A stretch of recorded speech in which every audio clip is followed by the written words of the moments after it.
We've all heard the saying, a phrase tossed around so casually, from here to Timbuktu, a destination so far-flung, so remote, it almost sounds fictional. But what if I told you Timbuktu was once one of the most important cities in the world, a desert outpost holding libraries that rivaled Europe's, connected by trade routes that shaped empires? Today it stands at the edge of survival, threatened by time, conflict and neglect. This is the story of Timbuktu, the fabled city that was real and still matters. It's not just a figment of our collective imagination, a placeholder for the unattainable. On the edge of the Sahara in Mali, a place where the golden sands meet the ancient walls, where the desert whispers tales of bygone eras.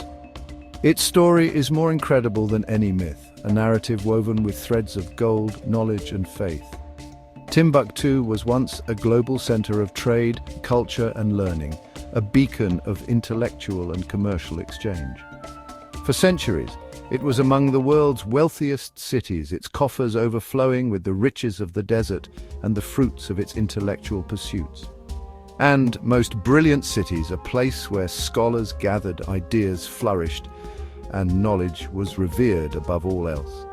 So how did this remote desert city become legendary? A beacon of hope and prosperity in the heart of the Sahara. And how did its true story get lost? How did this vibrant reality fade into a distant myth, a whisper in the sands of time? The journey to uncover the real Timbuktu, to separate fact from fiction, takes us deep into West Africa, a land of ancient civilizations, breathtaking landscapes, and untold stories waiting to be unearthed. Understanding Timbuktu means seeing a richer, more nuanced picture of the past, a tapestry woven with threads of diverse cultures, beliefs and experiences.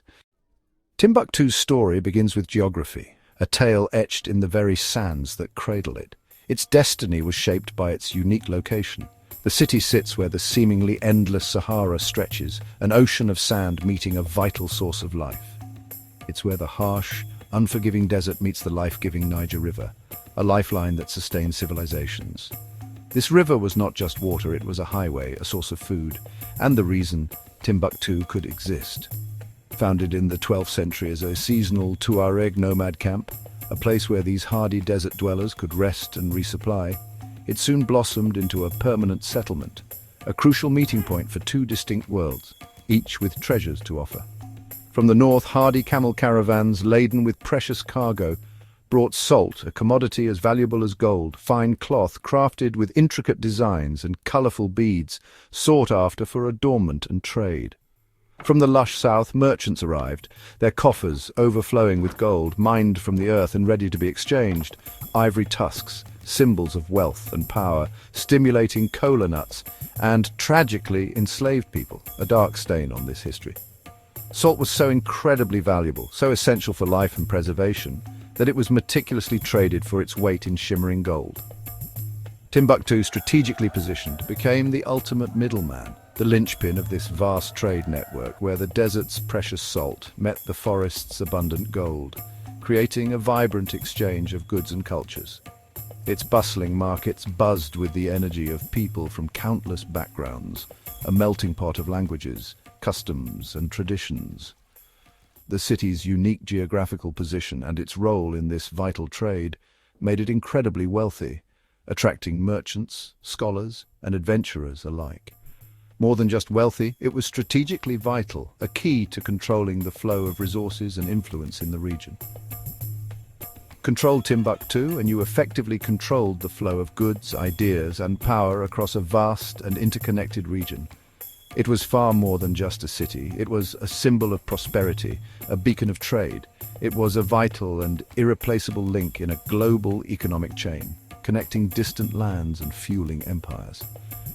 It's no wonder that great empires, recognizing its strategic and economic importance, soon fought fiercely to claim it as their own. Timbuktu's foundations, though seemingly fragile, were built on the shifting sands, the sturdy mud bricks, and the immense wealth that flowed through its markets, a testament to its ingenuity and resilience. Its rise to prominence was just beginning, and its story would soon become legend. If you're enjoying the video, please like and subscribe.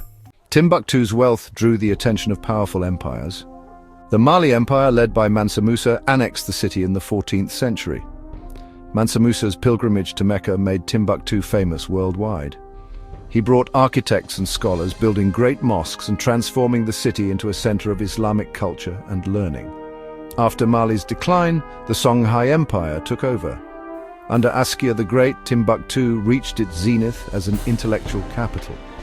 The city attracted judges, doctors, clerics, and historians from across Africa and the Middle East.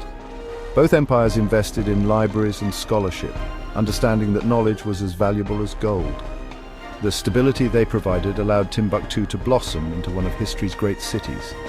Its golden age was built on both wealth and wisdom. From the 14th to 16th centuries, Timbuktu became a global center of learning. While Europe struggled through the Dark Ages, Timbuktu thrived. Wealth from trade funded a vibrant community of scholars and a booming book trade. Books were prized more than gold, and scribes were highly respected. Scholars wrote about astronomy, mathematics, medicine, law, philosophy, and history. Timbuktu's libraries, vast private collections, held hundreds of thousands of manuscripts. These texts reveal a society that was curious, literate, and sophisticated. Doctors wrote about ethics, astronomers charted the stars, and historians chronicled kings. Timbuktu's golden age challenges the myth that pre-colonial Africa lacked writing or advanced learning. The city was a beacon of knowledge, influencing the world far beyond its desert borders. Its intellectual legacy is undeniable. Timbuktu's story is proof of Africa's rich scholarly tradition. At the heart of Timbuktu's intellectual life was Sankore University.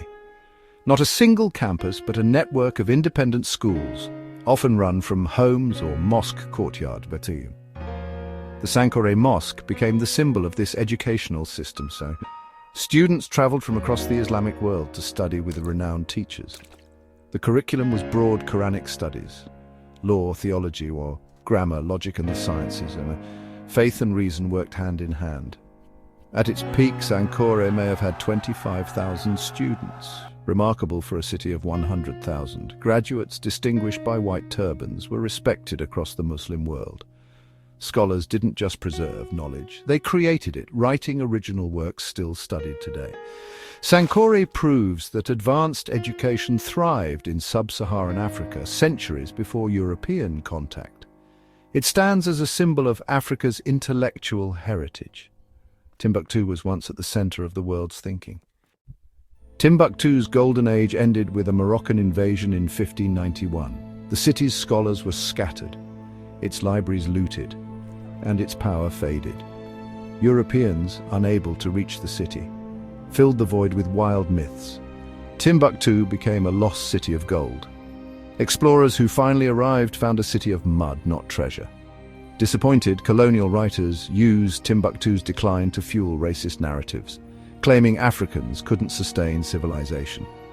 The real story was buried under layers of myth and prejudice. Timbuktu became a symbol of the exotic and backward Africa in European imagination. The truth of its brilliance was ignored. The myth persists even today. Today, Timbuktu faces new threats. The Sahara is expanding, threatening to swallow the city. Water grows scarcer, and poverty and instability have replaced the old wealth. In 2012, extremists seized Timbuktu, destroying ancient tombs and threatening its priceless manuscripts. The world watched in horror, as centuries of knowledge teetered on the brink of destruction. The city's soul, its vast written legacy, was marked for annihilation. Timbuktu's survival was in doubt. Its people faced terror and loss. The fate of its heritage hung in the balance. But Timbuktu's people refused to let their history burn. Led by librarian Abdelkader Haidara, they launched a daring rescue.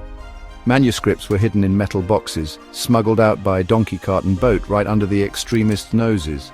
The goal: get the books to safety in Bamako, Mali's capital. Braving checkpoints and danger, a secret network saved 350,000 manuscripts. When militants torched a library, most of the collection was already gone. This heist for history was an act of everyday heroism. The spirit of Timbuktu, its respect for knowledge, survived. The city's legacy was saved by its own people. Their courage wrote a new chapter in Timbuktu's story. Timbuktu's story is more than just a chapter in a history book. It's a powerful lesson resonating with relevance for today's world.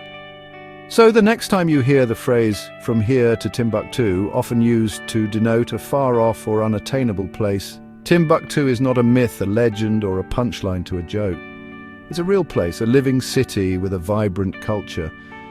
The real Timbuktu, with its rich history and enduring spirit, deserves to be remembered, celebrated, and protected for all time.